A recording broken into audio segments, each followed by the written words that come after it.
नमस्कार दोस्तों। तो फाइनली सीजेपी प्रोटेस्ट के ऊपर और नीट प्रोटेस्ट के ऊपर प्रधानमंत्री मोदी का स्टेटमेंट आ गया। लेकिन इस पूरे मामले को अगर हम देखें तो ये पूरा मामला जो है वो शुरू कहाँ से हुआ था, वो नीट प्रोटेस्ट से शुरू हुआ था। लेकिन आज ये पूरा मामला पूरे भारत का मामला बन चुका है। पूरा इंडिया इस पूरे प्रोटेस्ट के अंदर एक बैनर के अंदर एक तरीके से आप कह सकते हो कि यूनाइट हो गया है। अब it is no more about NEET protest. ये प्रोटेस्ट अब बहुत बड़ा बन चुका है और पूरे भारत में कई जगहों पर हमने सिमिलर प्रोटेस्ट देखे। जैसे मुंबई में प्रोटेस्ट हुए, बिहार में हुए, कल दिल्ली से कुछ बहुत डिस्टर्बिंग घटनाएं सामने आई, जहां पर वायलेंस की कुछ घटनाएं सामने आई, जहां पर स्टोन पेल्टिंग की कुछ घटनाएं आई, पुलिस के साथ वायलेंस हुई। ये सब हुआ क्यों? इस पूरी चीज़ का कारण क्या है? इस पूरी चीज़ का कारण सिंपल सा है कि अगर आपने स्टार्टिंग में वायलेंस आपकी तरफ से ना हुआ होता तो शायद आज हम एक पीसफुल प्रोटेस्ट को वायलेंट होता हुआ ना देख रहे होते।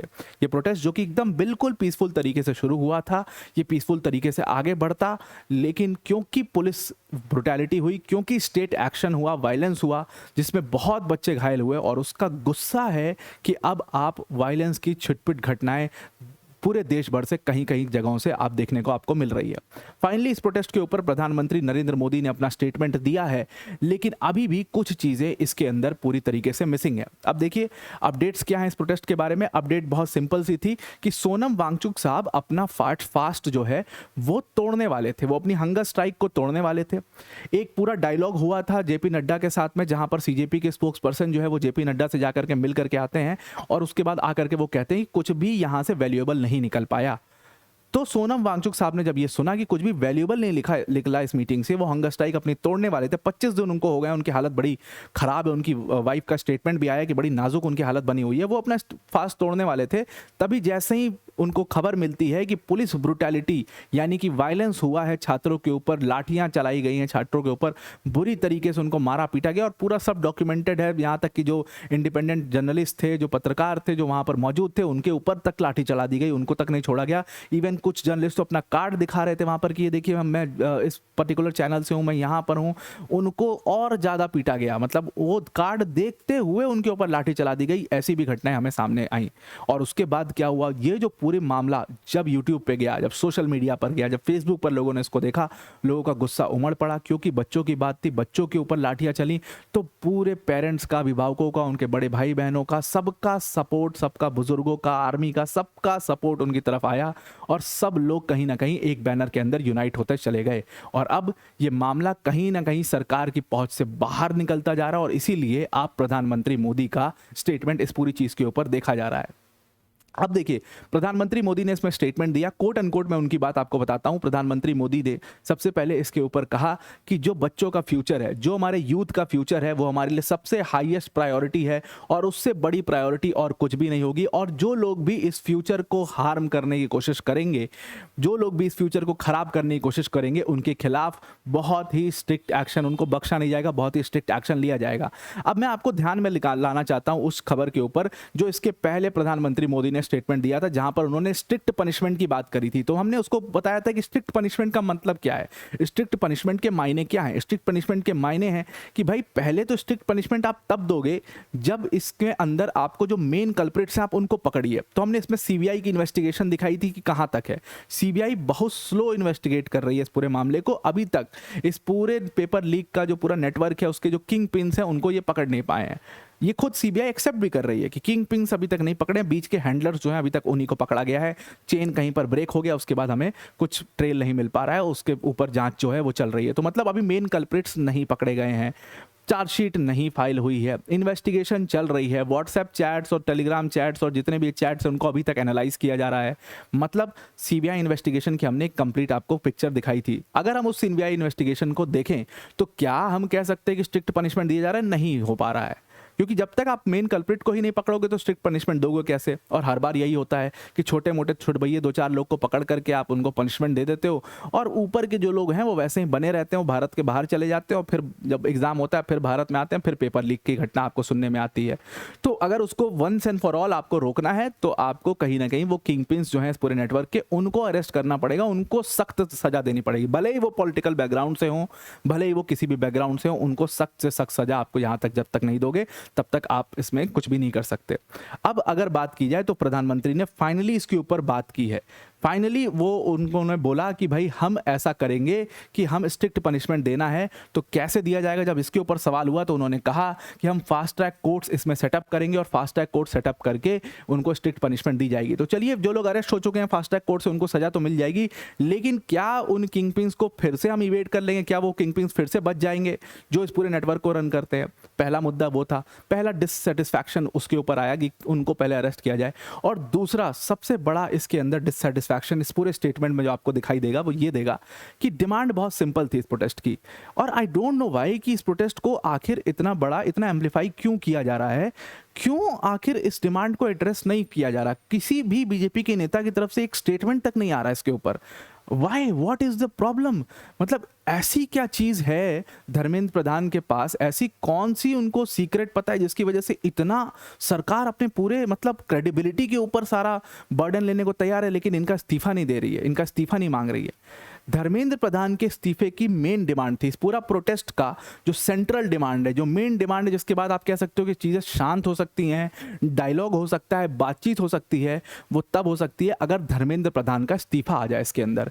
सोनम वांगचुक साहब मेन स्टेटमेंट उन्होंने यही दिया कि धर्मेंद्र प्रधान का इस्तीफा दे दो, उसके बाद बातचीत करेंगे। सीजेपी के सारे स्पोक्स पर्सन वही बात को दोहरा रहे हैं, अपोजिशन जो एमपीज हैं वो यही बात को दोहरा रहे हैं, अपोजिशन पार्टीज के जो लीडर हैं वो भी इसी बात को दोहरा रहे हैं कि भाई आप धर्मेंद्र प्रधान का इस्तीफा दे दीजिए ना, अकाउंटेबिलिटी फैक्टर सेट करिए, तो उसके बाद चीज़ें जो हैं वो शांत हो जाएंगी।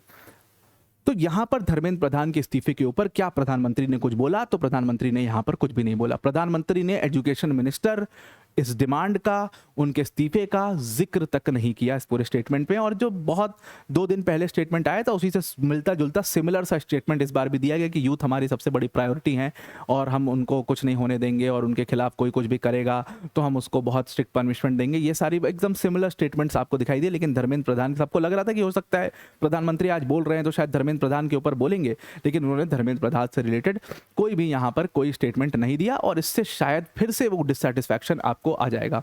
अब रही बात इस पूरे प्रोटेस्ट की, ये पूरा प्रोटेस्ट जो कि नीट से शुरू हुआ था, आज की डेट में ये पूरा इंडिया का प्रोटेस्ट बन चुका है। और इसका सिंपल सा कारण है the state action, the police brutality that we saw on 20th of जुलाई।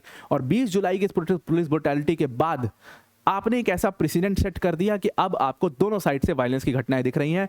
कल शाम को 7-8 बजे की खबर है कि जंतर मंतर पर जबरदस्त आपको वायलेंस देखने को मिला, और अब ये वायलेंस दोनों साइड से हो रहा है। ये तस्वीरें हैं, यहाँ पर स्टोन पेल्टिंग की घटनाएं कुछ सामने आई। यहाँ पर 2 दिल्ली पुलिस के जो एसीपीज थे उनको असॉल्ट किया गया, 6 पुलिस वालों को यहाँ पर मारा पीटा गया, which is very very wrong, जो बिल्कुल सिरे से खारिज करना चाहिए, गलत करना चाहिए।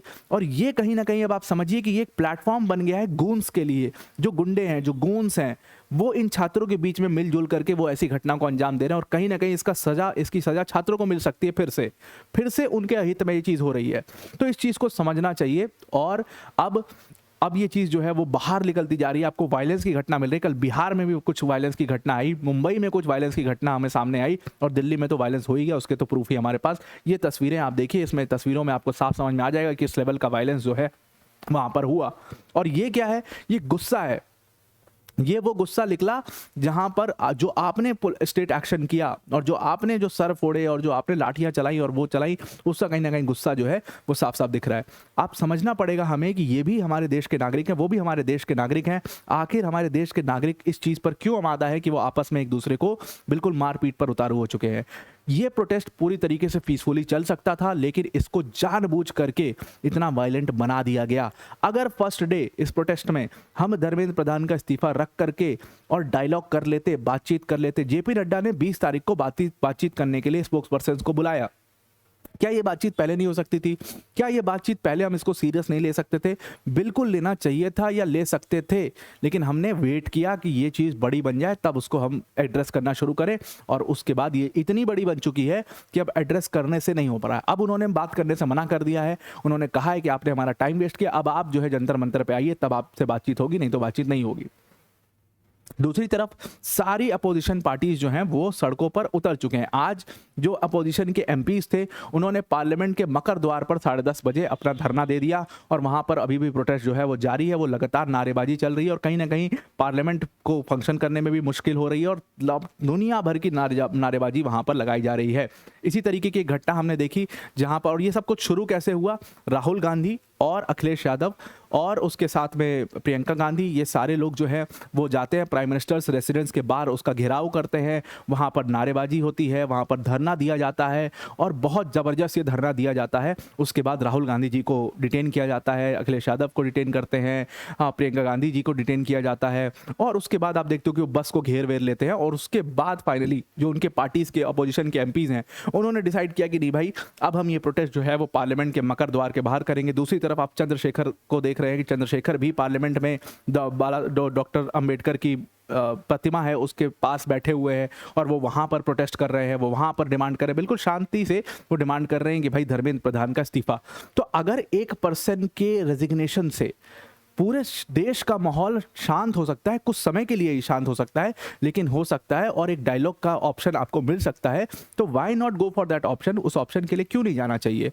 अब यहाँ पर आप स्टेटमेंट देखिए, बीजेपी के नेताओं को इसके ऊपर स्टेटमेंट देना चाहिए कि धर्मेंद्र प्रधान का इस्तीफा है, हम सोच रहे हैं, बातचीत चल रही है, सब कुछ हो रहा है, लेकिन वो स्टेटमेंट क्या दे रहे हैं? वो कह रहे हैं कि भाई राहुल गांधी जी ने जो पीएम आवास के बाहर धरना दिया वो बहुत गलत है। अरे भाई गलत, वो गलत है, वो रिस्पॉन्सिबल बिहेवियर है, आपका रिस्पॉन्सिबल बिहेवियर है।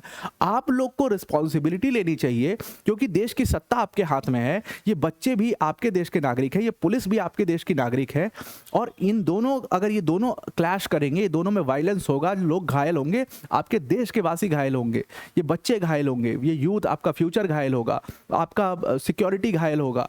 आप उसको समझिए, इस चीज़ को आप रिस्पॉन्सिबिलिटी लीजिए और वंस एंड फॉर ऑल इस चीज़ को ख़त्म करिए। धर्मेंद्र प्रधान का इस्तीफा कोई इतनी बड़ी मांग नहीं है। पहले भी हमने सेट एग्जाम्पल्स देखे, लाल बहादुर शास्त्री का एग्जाम्पल हमने देखा है, रेलवे मिनिस्टर थे, इस्तीफा दे दिया अपना। हमने कृष्णाचारी का फाइनेंस मिनिस्टर पद से इस्तीफा देखा है, हमने नीतीश कुमार का इस्तीफा देखा है, हमने दुनिया भर के इस्तीफे पहले भी देखे हुए हैं। अगर आप चाहो तो इसमें धर्मेंद्र प्रधान का इस्तीफा देना इतना कोई मुश्किल की बात नहीं है और धर्मेंद्र प्रधान को तो शायद खुद ही इस्तीफा दे देना चाहिए इतनी चीज़ों के बाद।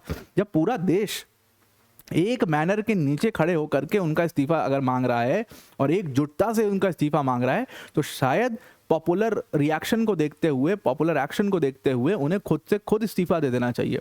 तो ये प्रधानमंत्री का पूरा आज का स्टेटमेंट था, जिससे कुछ बहुत सिग्निफिकेंट तो निकल करके नहीं आया, बल्कि डिससेटिस्फैक्शन और ज़्यादा हो सकता है यूथ का इसके अंदर बढ़ जाए। हालांकि चलिए, उनका मामला, उनकी नज़र लगातार इस मैटर के ऊपर बनी हुई है। 2 दिन है, 2 दिन में 2 बार उन्होंने अपना स्टेटमेंट इस चीज़ के ऊपर दे दिया, यानी कि अंदर खाने हो सकता है कुछ चर्चा इसके ऊपर चल रही हो। तो आई होप आपको ये पूरा मामला समझ में आ गया होगा। आज के लिए इतना ही। Thank you and have a nice day.